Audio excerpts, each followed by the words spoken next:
अल्हम्दुलिल्लाह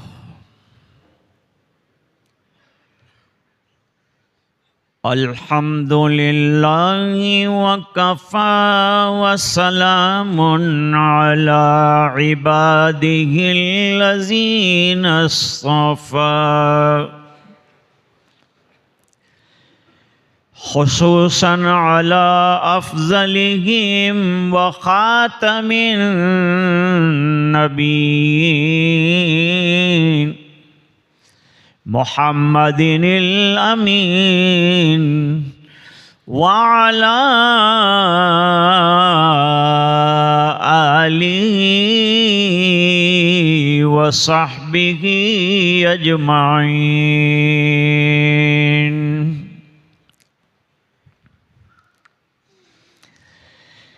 अम्मा बाद फ़अऊज़ु बिल्लाहि मिनश शैतानिर रजीम बिस्मिल्लाहिर रहमानिर रहीम।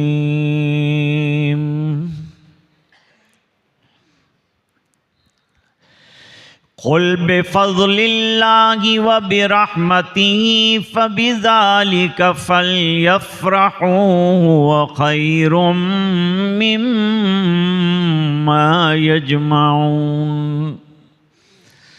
सदक़ल्लाहुल अज़ीम।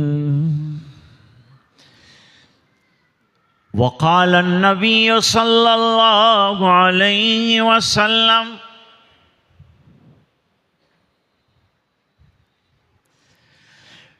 फ़ज़्लु कलामिल्लाहि अला साइरिल कलाम कफ़ज़्लिल्लाहि अला ख़ल्क़ी औ कमा क़ाल अलैहिस्सलातु वस्सलाम। व सदक़ रसूलुहुन नबियुल उम्मियुल करीम। अल्लाहुम्मा सल्लि अला सय्यिदिना मुहम्मदिन व अला आलि सय्यिदिना मुहम्मदिन व बारिक व सल्लिम।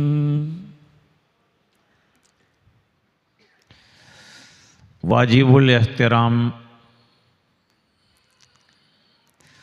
हज़रात उलमाए किराम,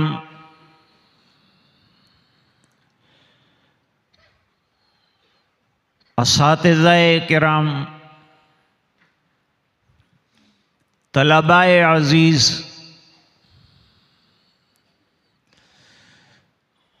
और आज की इस पुरमसरत और मुबारक मजलिस में क़ुर्ब व जवार से और दूर व दराज से तशरीफ़ फरमा मेहमानान किराम,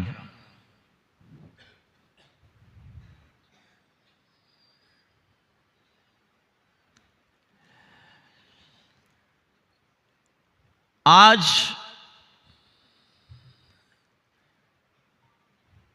जब 51 तलबाए अज़ीज़ के सरों पर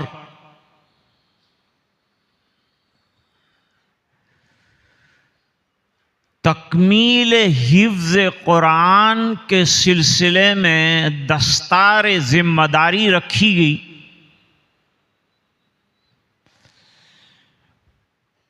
और फारिगीन को भी दस्तार से नवाजा गया,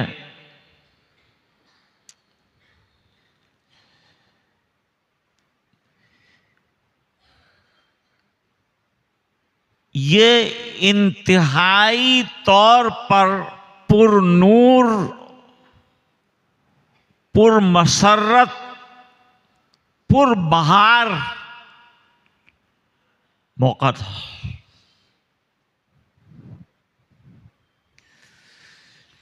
जिसमें एक साथ असातिज़ा, तलबा और हाजिरीन महजूज हुए, मसरूर हुए, और होना भी चाहिए।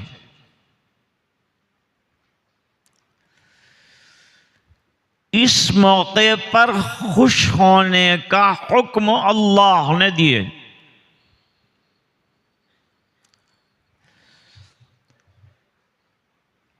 बरमला ऐलान है अल्लाह का। फरमाया कुल बिफद्लिल्लाहि व बिरहमतिही फबिज़ालिका फलयफ़रहू।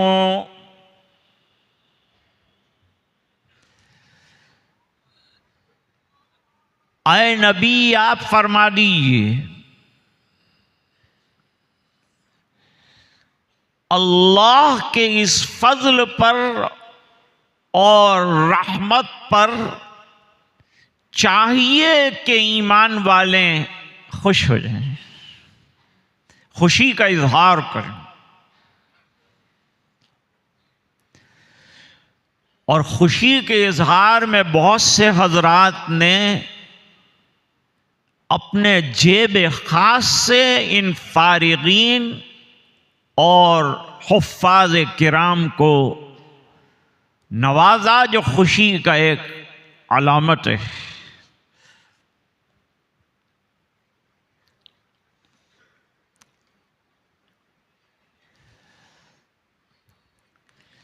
माल और दौलत किसी के पास आए तो खुशियां मनाने को नहीं कहा, मना फरमा दिया। कारून अपने माल पर खुशियां मनाता था, अकड़ता था, तो कुरान करीम में फरमाया ला तफरह इन्नल्लाह ला युहिब्बुल फरिहीन। ये माल पर अकड़ना नहीं चाहिए, क्योंकि माल आनी जानी चीज है। अच्छा माल वो है जो अच्छी जगह लग जाए, सही मकाम पर लग जाए और फायदा देता ही रहे, वो माल बेहतरीन माल है। और वो माल बेहतरीन जगह पे उस वक्त लगेगा जब वो बेहतरीन जगह से आएगा। सही जगह से जो माल आता है वो सही जगह में लगता है, गलत जगह से माल आता है गलत जगह में लगता है। तो जिन हजरात ने आज इदारे को, तलबा को, असातिज़ा को और जामिया ने जिनको नवाजा, अल्लाह ताला उनको जज़ाए खैर अता फरमाए। और ये बहुत अहम बात है कि असातिज़ा किराम को याद रखा गया, क्योंकि तालीम और तरबियत करने वाले ही असातिज़ा हैं।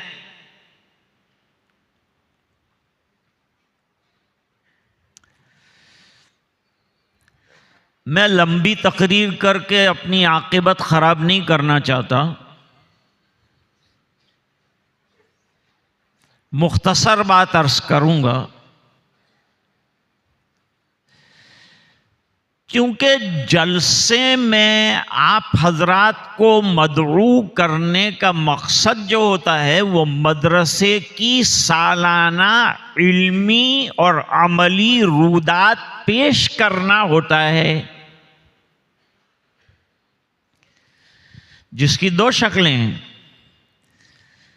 एक तो नमूने के तौर पर तलबा के प्रोग्राम, ये प्रोग्राम एक नमूना होते हैं कि साल भर की कारकर्दगी क्या रही। दूसरी चीज मदरसे का सालाना और एन्युअल रिपोर्ट, जिसके अंदर पूरा गोशवारा और साल भर की कारकर्दगी का नुमायान हिस्सा आपकी खिदमत में इसलिए पेश किया कि आप जो पाई पैसा और ताउन करते हैं वो रायगान नहीं जा रहा है, बल्कि कारामद हो रहा है। और ये शजर बासमर इतने असमार और इतने फल उम्मत की खिदमत में पेश कर रहा है।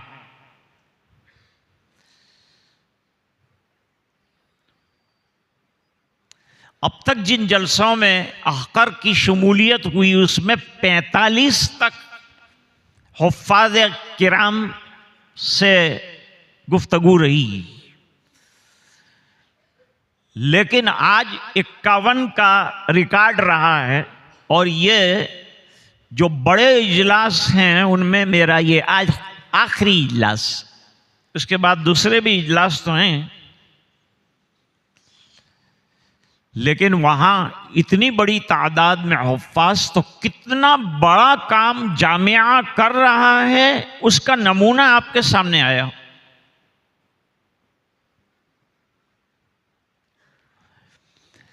एक अजीब बात याद आई मुझे। दुनिया की तालीम और वर्ल्डली एजुकेशन और मटीरियलिज्म के एतबार से वो भी तालीम अल्हम्दुलिल्लाह यहाँ दी जा रही, लेकिन दुनिया की जो किताबें पढ़ाई जाती हैं वो बराए डिग्री, बराए नौकरी, बराए कुर्सी। पहले दिन से बच्चा ये जहन लेके पढ़ता है कि भाई ये पढ़ूंगा तो ये डिग्री मिलेगी, ये डिग्री होगी तो ये नौकरी मिलेगी, ये ख्याल होता है। और जब डिग्री मिल जाती है तो किताबों के पुलंदे जो है वो पस्ती में दे दिए जाते हैं। उसको मालूम नहीं पस्ती क्यों कहते होंगे, शायद वो पस्ती हो गई इसलिए कि किताबें जो है दे दी गई। अब वो हजारों रुपए की जो किताब है वो नमक के दाम में बेच दी या तरबूज के दाम में बेच दी। अब बात आई गई हो गई, अब डिग्री मिल गई, अब कुर्सी मिल गई, अब नौकरी मिल गई, सब मिल गई, लेकिन मदरसों में जो किताब असल है यानी अहादीस मुबारका और उसका भी सरखेल कुरान करीम, ये ऐसी किताबें पढ़ाई जाती हैं कि जिंदगी भर आप इसको छोड़ ही नहीं सकते, क्योंकि वो किताबें डिग्री पर नौकरी पर खत्म हो जाती हैं। ये किताबें जन्नत न ले जाए वहां तक पढ़ना, इसको हमेशा हिर्ज़े जान बनाना है। ये नहीं है कि हमने निसाब मुकम्मल कर लिया, कुरान को बालाए ताक रख दिया, वो तो पूरी जिंदगी अमल करने की किताब है कुरान करीम, और अहादीस जिंदगी में अमली बनाने की चीज है।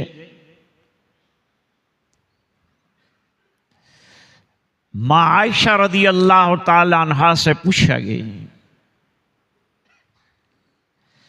आप सल्लल्लाहु अलैहि वसल्लम के अखलाक क्या हैं?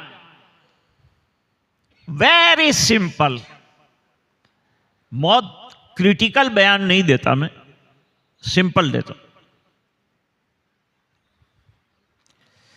तो जवाब बड़ा अजीब गरीब दिया जो हजरत आयशा रजी अल्लाह ताला अन्हा की इल्मी कैफियत और हैसियत पर दलालत कर। फरमा काना खुलुकुहुल कुरान, कुरान करीम पढ़ते जाओ तो सरकार के अखलाक बनते जाएंगे, और सरकार के अखलाक देखते जाओ तो कुरान बनता जाएगा। हर आयत पर नबी करीम सल्लल्लाहु अलैहि वसल्लम का अमल है, और हजरत हकीमुल इस्लाम रहमतुल्लाह अलैह ने फरमाया कि नबी करीम सल्लल्लाहु अलैहि वसल्लम की ज़ात अक़दस कुरान करीम की अमली तस्वीर है। कुरान काल है तो सरकार की ज़िंदगी हाल और अमाल।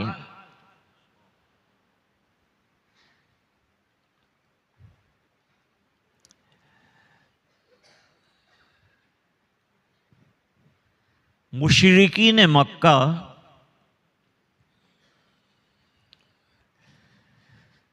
गरीब सहाबे किराम, शुरू में तो सहाबे किराम सब गरीब लोग रहे, हजरत बिलाल रहे, मुसअब इब्ने उमैर रज़ी अल्लाह ताला अन्हु रहे, सुहैब रूमी रहे, सब गरीब सहाबा काम करते। मजदूर थे, मुलाजिम थे, गुलाम थे। इन्होंने कबूल किया ईमान। खुशकिस्मती जिसकी होती है उसको मिलता है कुरान। दुनिया में करोड़ करोड़ लोग हैं। अब ये 51 की किस्मत में अल्लाह ताला ने ये शर्फ रखा था तो इनके सर पे ताज रखा गया।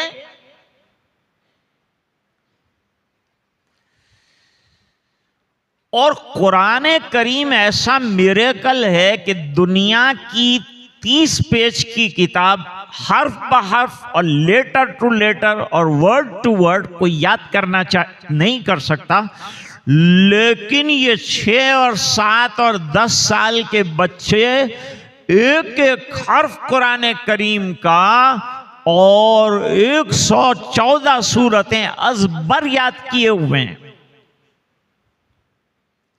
जैसे मौलाना अब्दुल रहमान साहब ने कहा कि जामिया जो कुछ ताउन करता है, जो कुछ इमदाद करता है, वो कोई एहसान नहीं करता। इस तरह से जो तालिब इल्म याद करता है उसका कमाल नहीं है, तो कुरान करीम का एजाज है।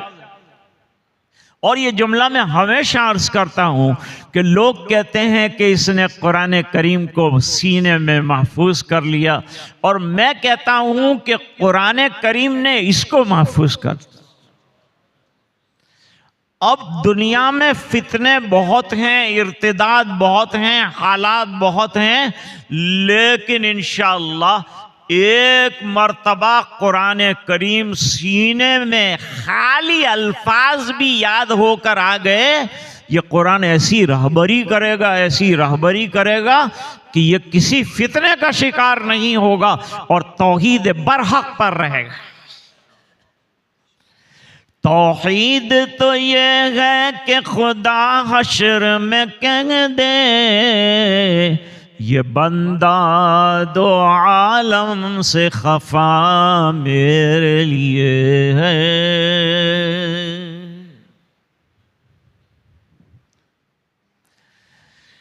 अब कुरान करीम हिफ्ज करने का शर्फ बहुत बड़ा है और ये शर्फ बहुत दूर तक जाता है।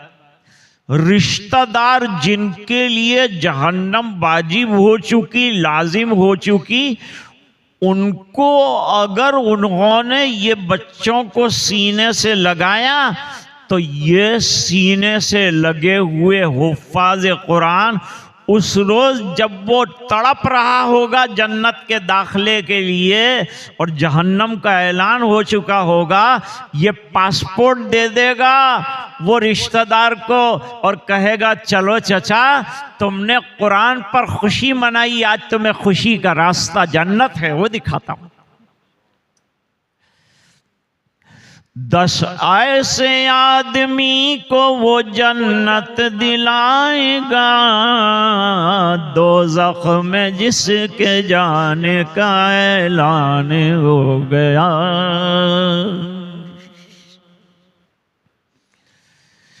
फज़ले खुदा से साहिब ज़ीशान हो गया, जो खुश नसीब हाफिज कुरान हो गया। वो वालिदैन हश्र के दिन होंगे ताजदार, जिनका दुलार हाफिज कुरान हो गया। क्या शर्फ है, न वालिदैन महरूम रहेंगे, न भाई महरूम रहेंगे, न ये मियाँ महरूम रहेंगे। ये खड़ा रह के सोचेगा कि इनको ताज पहना रहे हैं, दुनिया में किसी ने भाव नहीं पूछा था और यहाँ इतनी कीमती ताज इनको पहना दिया तो मुझे क्या देंगे, तुझे क्या देंगे। वो भी हदीस में बयान फरमाया वक़रा वरतक़ी वरत्तिल कमा कुन्त तुरत्तिलु फिद दुनिया, पढ़ता जा और जन्नत की मंजिलों पर चढ़ता जा और तेरी आखिरी मंजिल वहाँ होगी जहाँ जाकर तेरा कुरान करीम ख़त्म होगा, जन्नत की सबसे आला मंजिल पर तेरा मकाम होगा। एक लतीफ़ नुक्ता बतलाता हूँ। इस हदीस में वक़रा पढ़ो, वर्तक़ी के माना चढ़ो, फिर आगे जुमला फरमाए, वरत्तिल कमा कुन्त तुरत्तिलु फिद दुनिया, और कुरान तरतील के साथ पढ़, तजवीद के साथ पढ़। इसलिए हमारे मदरसे में तजवीद का शोबा रखा जाता है ताकि कुरान करीम पढ़ने वाला तरतील के साथ और तजवीद के साथ पढ़े, क्योंकि यहाँ तजवीद से सीखा नहीं होगा तो अल्लाह ताला की यहाँ तरतील के साथ कैसे पढ़ेगा।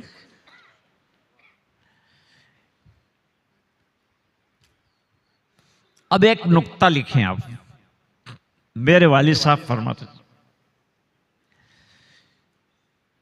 अब ये 51 स्टूडेंट्स हु बिकेम हाफिज, ये हाफिज हो गए। अब अगर देखो ये इतर की बन बोतल है, हिफ्स किया तो इतर की बन बोतल, अब ये बोतल खुलेगी जब जो है उलूम कुरानिया के लिए ये अपने सीनों को खोल देंगे। जैसे हजरत मौलाना ने फरमाया कि अब आगे सितारों से आगे जहां और भी, और इश्क के इम्तिहान और भी, और मकामात आहो फगा और भी, तो अभी और आगे इनको ये पहले स्टेप पर आए हैं, वहां से अब आगे बहुत बड़ा जीना और इल्म का दरवाज़ा खुलने वाला है, जहां उलूम कुरानी से ये वाबस्ता होंगे। अगर न हुए ये चले गए, ये 51 को जो 10 फारिग जाएंगे, हम ऐलान करें कि फलान तारीख को आ जाना, अब कभी आप दोबारा इस शान के साथ नहीं आ सके। जिस तरह से आज जमा हैं, जैसे हजरत ने फरमाया, सोए बैठे हम नशीनी, तकरार, किताबें, जमात, जाना आना, खाना नहाना, सब बराबर साथ साथ हो रहा था। लेकिन अब जब ये यहाँ से जाएंगे तो उसके बाद मामला बिखर जाएगा, कोई कहाँ जाएगा कोई कहाँ जाएगा। इसलिए मेरे वालिद साहब फरमाते थे कि मदरसा बनने की जगह है, यहाँ अपने आप को बनाओ, और यहाँ नहीं बना तो कहीं नहीं बनेगा। मदरसा बनने की जगह है, अगर बनाना है तो अपने आप को यहाँ बनाओ, यहाँ तहज्जुद पढ़ो, यहाँ नमाज की पाबंदी करो, तो फिर इंशाअल्लाह घर जाओगे तो आप नमाज के पाबंद रहोगे और आपके घर वाले देखकर इंशाअल्लाह नमाजी बन जाएंगे, पूरा मोहल्ला नमाजी बन जाएगा। हमारा बच्चा नमाज पढ़ने जाता है, माँ बाप नमाज नहीं पढ़ेंगे, इंशाअल्लाह जरूर पढ़ेंगे। अब ये कुरान करीम को जो दुनिया के लोग हैं वो तो मामूली चीज समझते। इकबाल ने बहुत बड़ी बड़ी डिग्रियां हासिल की। इकबाल ने, अल्लामा इकबाल सर इकबाल कहलाते। उन्होंने सर का जो लक़ब मिला था वो तो अपने उस्ताद के नाम कर दिया था, कहा मुझे सर नहीं चाहिए। आजकल लोग बेसर हैं वो सर बनने जाते हैं।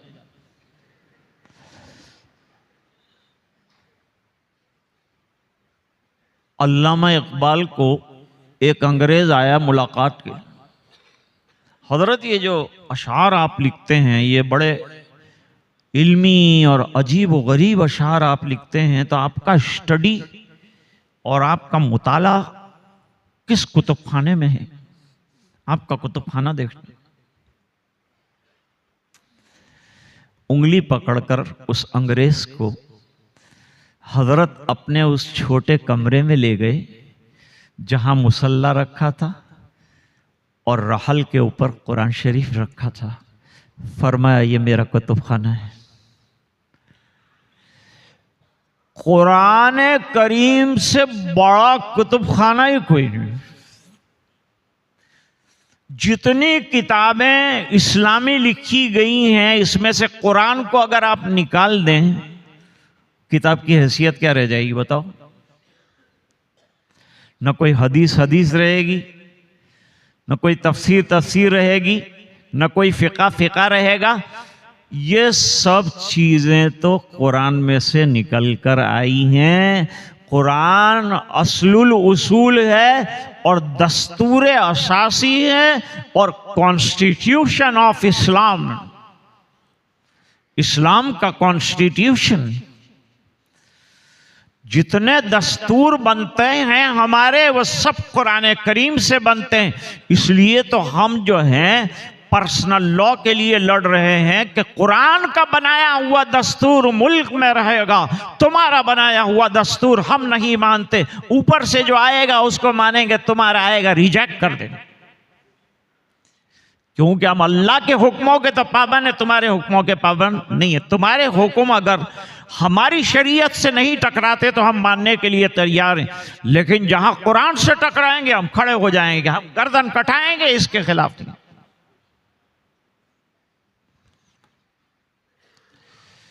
पूरा एजाज किताब, बड़े बड़े आए और क्या कहते हैं, देखिए कितनी अच्छी बात अल्लामा इकबाल करते हैं। फाश गोयम आचे दर दिल मुजमरस ई किताबे निस चीज़े दीगरस। मैं खोल कर ये बात बताना चाहता हूं जो मेरे दिल में पोशीदा एक राज है, बताना चाहता हूं कि जिसे तुमने मामूली किताब समझा है वो मामूली नहीं है। इट्स एन आउटस्टैंडिंग बुक, ये बड़ी गैर मामूली बड़ी जबरदस्त किताब है। और मुसलमान को इसके बगैर चारे कार नहीं है। गर तुम्ही खाही मुसलमान जीस्तन नेस्त मुमकिन जुज़्ब कुरान जीस्तन। आज इतनी मुर्दनी क्यों आ गई? मैं अफ्रीका गया तो अफ्रीका में वो एक हवा चल रही थी। अफ्रीका अभी अभी आज़ाद हुआ था, साउथ अफ्रीका।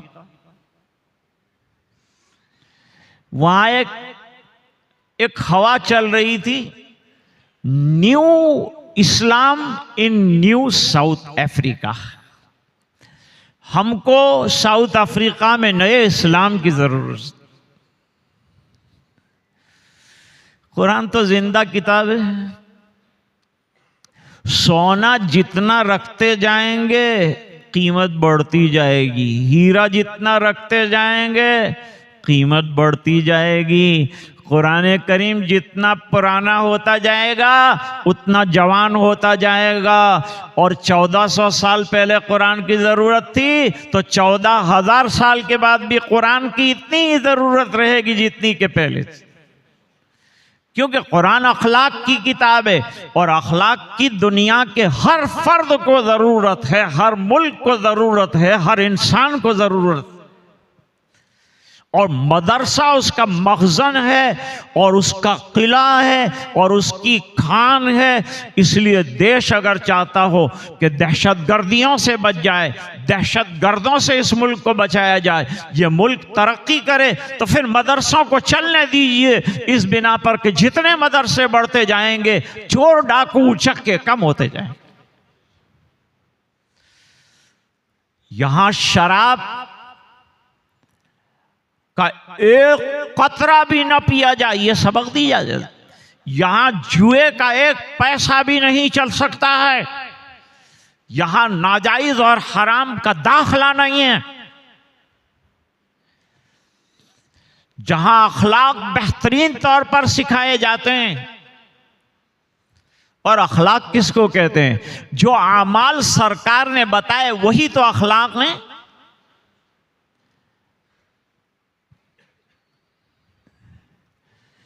तो अर्ज कर रहा था कि हकीमुल इस्लाम बड़ी अजीब बात करते कि इकबाल ने कुरान करीम को जिंदा किताब करार दिया है। आ किताबे जिंदा कुरान हकीम हिकमते ऊला यज़ालस्तो कदीम। अगर जिंदा किताब के साथ उम्मत जुड़ जाएगी तो जिंदा रहेगी, और कुरान से रिश्ता टूट जाएगा तो टूट जाएगी। और कुरान करीम से उम्मत को जोड़ने वाले ये मदरसे हैं, ये उलमा। एक बात बताऊं आपको, बहुत से रिफॉर्मर्स आए हैं दुनिया में, इस्लाह करने वाले बहुत से आए हैं। कितनी इस्लाह हुई इस पर मैं देर से बात करता, लेकिन टाइम नहीं। बहुत से रिफॉर्मर्स रोजाना इतने लंबे लंबे चौपड़े और आर्टिकल लिखते हैं, उम्मत में ये कमज़ोरी है, उम्मत में ये कमज़ोरी है, इसके अंदर ये कमज़ोरी, इसलिए हम पीछे हैं और हम कामयाब नहीं हो रहे हैं, और हमारे पास जो है राजनीति नहीं है, और हमारे पास पॉलिटिक्स नहीं है, और हमारे पास पैसे नहीं है, और हमारे पास ये नहीं है, और हमारे पास ये नहीं, और हमारा कोई नेता नहीं है, और हमारा कोई अभिनेता नहीं है, और मालूम नहीं क्या क्या क्या।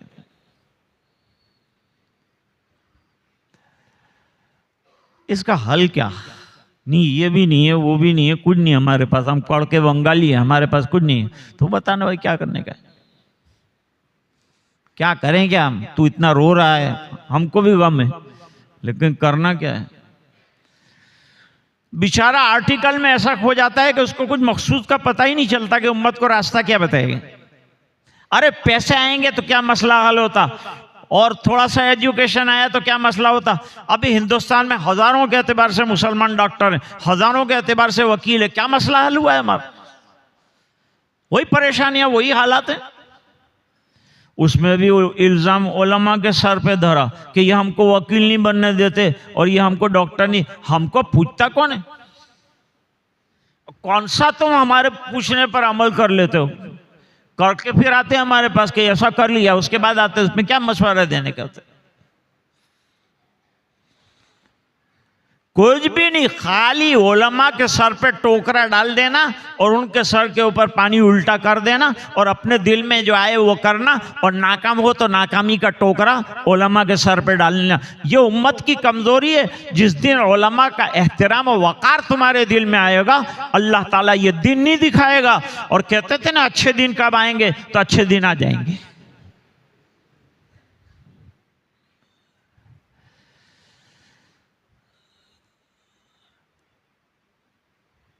तो कहते हैं ये किताब जो है जिंदा किताब है, इसके अंदर कयामत तक आने वाले प्रॉब्लम्स का हल है।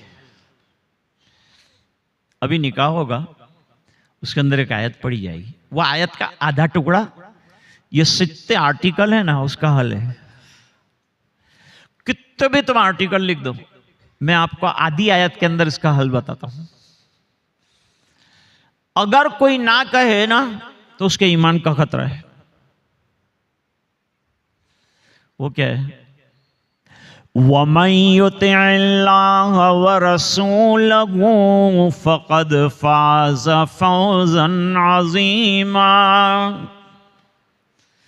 जो इताअत अल्लाह की करे, एक चीज अल्लाह की मान के चलना शुरू कर दो। कितने फीसद हम लोग अल्लाह की बात मान रहे हैं? दूसरी बात फरमाई रसूलुल्लाह सल्लल्लाहु अलैहि वसल्लम की इत्तिबा शुरू कर दो। वो भी हम लोग नहीं कर रहे। हदीस में फरमाया खड़े हों और आपको बहुत गुस्सा आ जाए तो डाउन टू अर्थ हो जाइए, यानी बैठ जाइए, जमीन पर बैठ जाइए। जमीन से करीब होंगे, जमीन के अंदर तवाज़ो है, इनकिसारी है, आजिज़ी है। जमीन वाला माहौल मिलेगा तो आपका दिमाग आसमान से जमीन पे आ जाएगी। अच्छा ये काम हो गया, लेकिन अभी भी आपका पावर लो नहीं हुआ है, टेम्परेचर अभी भी बैठने के बाद भी हाई है, ये इलाज से आपको फायदा नहीं हुआ। दूसरा इलाज ये बताया कि जमीन पर लेट जाओ। अब इंसान बेबस हो जाता है, खड़े हो तो बैठना, बैठने हो तो लेटना, तो आपका गुस्सा काफूर हो जाएगा। गुस्सा कैसे खत्म हो इंसान का, उसके बहुत से इस्लामी तरीके बताए। जैसे वुजू कर लेना, आदमी का बॉडी गर्म हो जाता है ना गुस्से में, जब वुजू करेगा ठंडक पड़ जाएगी, सब दिमाग इसका डाउन हो जाएगा, टेम्परेचर, वुजू करने से टेम्परेचर वापस आ जाता। अब उम्मत क्या करती है, सोया है और किसी पे बिगड़ा, सीधा डंडा लेकर खड़ा होता। ये हदीस पर हमारा अमल है। कहते मौलाना हम लोग परेशान है, तावीज़ दो। तावीज़ से कोई परेशानी दूर नहीं होगी। सबसे बड़ा तावीज़ कुरान है, उसको ज़िंदगी में उतार, इंशाअल्लाह फ़ायदा होगा। कुरान पढ़ो भी, कुरान पर अमल भी करो, कुरान का एहतराम भी करो, हुफ्फाज का एहतराम भी करो, मदरसों का ख्याल भी रखो, उलमा को सीने से भी लगाओ, उनको इनामात भी दो, उनकी बातों को सुनो भी। ये सब रहेगा, हमारे मसाइल हल हो जाएंगे। दो ही काम हमको करना है, मन युतिइल्लाह इताअत अल्लाह, और दूसरा रसूलुल्लाह सल्लल्लाहु अलैहि वसल्लम की। तो नक्शे कदम नबी के हैं, जन्नत के रास्ते अल्लाह से मिलाते हैं सुन्नत के रास्ते। अच्छा, एक नुक्ता सुनाता हूं भाई। दुनिया बड़ी कि जन्नत, कीमती क्या है? दुनिया आर्जी है ना, चीजें भी आर्जी हैं, सबको छोड़कर जाना है। और जो नेमतों का तस्करा जन्नत का है तो बहुत तवील है। क्या क्या नेमतें अल्लाह ताला वहां अता फरमाने वाले हैं, उसका तो उशरे अशीर भी यहां नहीं मिला अपने को। जब अल्लाह कुरान पर अमल करने से और सरकार की सुन्नतों को अपनाने से जन्नत जैसा बेहतरीन मकाम अता फरमाएंगे, तो दुनिया की कामयाबी तो रास्ते में आती है, वो क्यों नहीं देंगे? उसके न देने का क्या वजह है? हदीस मशहूर है, मन क़ाल ला इलाहा इल्लल्लाह दखलल जन्नह। हजरत मौलाना मसीहुल्लाह खान साहब शिरवानी रहमतुल्लाह अलैह ने फरमाया, अल्लाह ताला ला इलाहा इल्लल्लाह मुहम्मदुर रसूलुल्लाह इखलास से पढ़ने वाले को जन्नत जैसी आलीशान चीज़ देते हैं, तो दुनिया तो रास्ते में आती है। अगर एक आदमी यहाँ सोट से निकल कर बम्बई जाना चाहता है तो बीच में जो है वो सूरत तो आ ही जाएगा। फरमाते हैं जन्नत जैसी नेमत देने वाले हैं, बीच में दुनिया तो वैसे ही आ जाएगी, तुमको टक्कर नहीं खानी पड़ेगी। तुम खाली नज़र जन्नत पे रखो, अल्लाह की रज़ा पे रखो, जो दुनिया तो अल्लाह वैसे ही दे देंगे। दुनिया का ऑफिसर उसका आलम यह होता है कि वो रिटायर हो गया तो उसका सब जोश भी ख़त्म हो जाता है, उसका पावर भी ख़त्म हो जाता है, उसका वैल्यू भी ख़त्म हो जाता है, उसकी हैसियत भी ख़त्म हो जाती है। लेकिन एक आलिम रब्बानी, एक अल्लाह वाला जितना बूढ़ा होता जाता है, जितना और बूढ़ा हो जाता है, उतना अल्लाह ताला उसकी इज्जतों को बढ़ाते ही जाते हैं, बढ़ाते ही जाते हैं। ये रिटायर हो गया, वो रिटायर भी नहीं होता। ये तो रिटायर हो गया, 60 साल हुए तो रिटायर, अब तुम किसी काम के नहीं। उसको भी इतना तसव्वुर रिटायर कहा जाता है कि वाकई रिटायर हो जाता है ना, दुनिया से ही चला जाता है।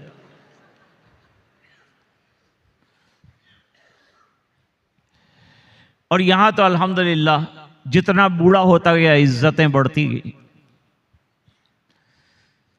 हकीमुल उम्मत हजरत मौलाना अशरफ अली साहब थानवी रहमतुल्लाह ताला अलैह, उनके यहाँ हदिया लेने के भी उसूल थे और हदिया देने के भी उसूल थे। हदिया देते भी थे, लेते भी थे, लेकिन उसूल था कि भाई इन उसूलों के साथ, उसूलों में यह कि भाई ताल्लुक़ रहा हो, कोई मुमारसत रही हो, कोई कुर्ब रहा हो, और हजरत देने वाले को जानते पहचानते अच्छी तरह, उसका हदिया कबूल फरमा। एक मालदार ने 1 लाख रुपये का, उस जमाने में 1 लाख तो आज के तो 10 लाख से भी ऊपर हो गए, हदिया भेजा। हजरत ने पता पढ़ा, ये पढ़ा वो पढ़ा, वापस कर दी। हाँ, 10 लाख रुपये पाछा मोकली दे। બધા લોકોએ કીધું બી કે આટલા મોટી રકમ આપણા મદરસાની જરૂરત છે નહીં, मदरसे में जरूरत है, 10 लाख रुपए दे रहे, ले लेंगे, भेज दो आप, भेज दिया। वो सेठ को आ गया गुस्सा, क्यों वापस किया मेरा पैसा? आज तक किसी ने इतना बड़ा हदिया दिया था? हजरत ने जवाब में लिखा था कि वापस भी किसी ने किया था।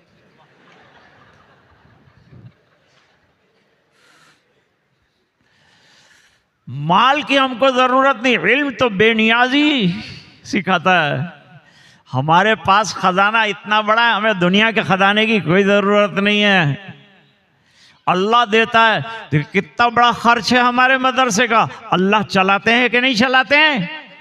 और मदरसा मेरी आपकी ज़रूरत है, हमको देना पड़ेगा, हमको चलाना पड़ेगा, क्योंकि हमें अपने आप को भी मोमिन रखना है और हमारी नस्लों को भी इस्लाम पर कायम रखना है। तो हमें मदरसों को चलाना पड़ेगा। न चलाओगे, छोड़ दोगे, तुम्हारे घर में मंजीरे बजेंगे और राम की नवमी होगी और वहाँ मूर्ति पूजा होगी। अगर नस्लों का ईमान बचाना है, अगर अपना ईमान बचाना है, अपने माहौल को दीनदार बना है, तो कुरान को दस्तूर बनाओ। उलमा बने तो कुरान निकाल दो, आलिम रहेगा।